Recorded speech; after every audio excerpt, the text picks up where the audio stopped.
A Guerra do Paraguai foi um conflito militar que aconteceu na América do Sul em 1864. Antes da guerra, o Paraguai era um lugar dos mais desenvolvidos da América do Sul, tinha baixas taxas de analfabetismo e quase nenhuma dívida externa. A guerra começou com o objetivo de Francisco Solano Lopes de conseguir ampliar território e também conseguir uma saída para o Oceano Atlântico, já que o Paraguai é cercado de terra e não tinha uma saída muito grande para exportação, o que prejudicava muito o comércio. Assim, eles usavam a Bacia da Prata para poder exportar.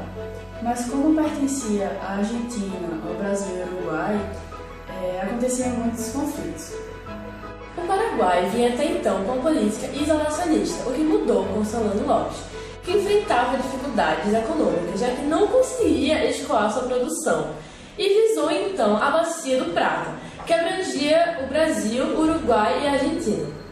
Até que em 1864, Dom Pedro II, preocupado com a possibilidade do Paraguai expandir suas fronteiras, decidiu intervir na política do Uruguai, que estava em um processo pós-independência e dividia-se em duas correntes políticas, as dos colorados e as dos blancos. Então, Dom Pedro II, a fim de derrubar o líder dos blancos, Aguirre, pede que fosse paga a dívida dos gaúchos. E assim, após a recusa do Uruguai, invade o Uruguai e Paraguai tem início um momento de expansão territorial do Brasil e aprisiona o navio Marquês de Olinda, que estava passando pelas águas do Rio Paraguai naquele momento.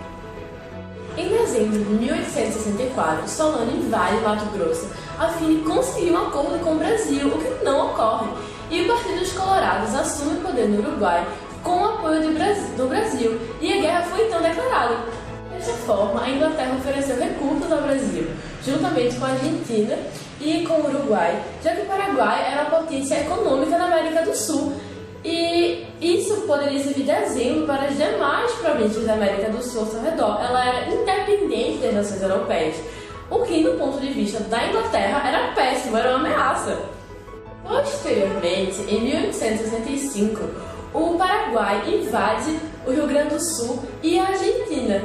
Então, com o apoio da Inglaterra, o Uruguai, o Brasil e a Argentina se unem formando a Tríplice Aliança.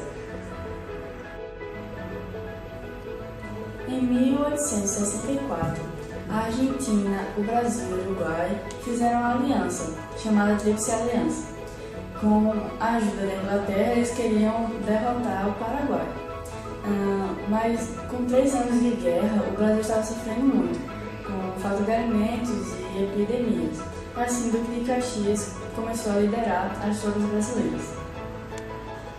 Nas tropas brasileiras, a maioria dos soldados eram escravos, que foram alforriados para lutar na guerra. Em troca, seus proprietários ganhavam indenização do governo brasileiro. Muitos escravos fugitivos também iam para a guerra, porque se fossem aceitos, eles iam ser alforriados e iam ser escravizados nunca mais. Havia também ex-escravos libertos que se colocavam no lugar de outros para lutar na guerra em troca de alguma quantia de dinheiro. Na Guerra do Paraguai, as mulheres tiveram um papel muito importante. Elas eram consideradas do Exército Invisível, que possuía idosos, crianças e deficientes, pessoas que não tinham muita relevância. As mulheres se encontravam tanto na retaguarda quanto ao lado dos exércitos. Elas davam suporte imprescritível aos militares e civis, se deslocando com extrema habilidade na frente das batalhas, para socorrer os feridos. Grande parte dessas mulheres era da nobreza, consideradas senhoras respeitáveis, esposas de oficiais que estavam nessa guerra. Para os historiadores, foi considerado uma evolução, já que foi um dos poucos momentos que se juntou camponeses e nobreza para trabalhar em conjunto, mesmo que o reconhecimento das moças comuns fosse bem menor. Alguns historiadores atuais batalham para revelarem pelo menos o primeiro nome dessas moças que tiveram na guerra. Por exemplo, Jovita Feitosa, conhecida como voluntária da pátria, mulher comum que aos 17 anos se vestiu como homem, driblou a polícia, porém no final foi reconhecida. Dizem que ela se suicidou por ter falhado, por não ter conseguido ir ao campo, e outros dizem que ela foi escondida para a guerra e acabou morrendo. A Guerra do Paraguai deixou marcas para todos os países envolvidos, principalmente para o país derrotado, que foi o Paraguai. As mortes devido à guerra resultaram numa imensa queda da população paraguaia, principalmente em relação aos homens.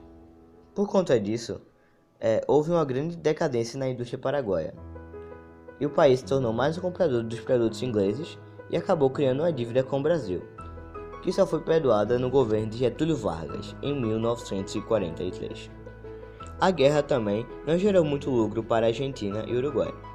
Muito pelo contrário, esses países também tiveram grande perda de homens e só aumentaram sua dívida com a Inglaterra. E apesar do Brasil ter conseguido recuperar suas fronteiras, essa guerra gerou grandes dívidas ao país, principalmente com a Inglaterra. E apesar do fato de que uma parte dos soldados brasileiros eram escravos, a vitória não mudou muito a vida dos mesmos. Mas no fim de tudo, a verdadeira vencedora da Guerra do Paraguai foi a Inglaterra, pois os ingleses conseguiram consolidar a hegemonia sobre a América do Sul graças às dívidas que o Brasil, Argentina e Uruguai faturaram com a Inglaterra, e também porque o Paraguai tornou-se mais um consumidor dos produtos ingleses.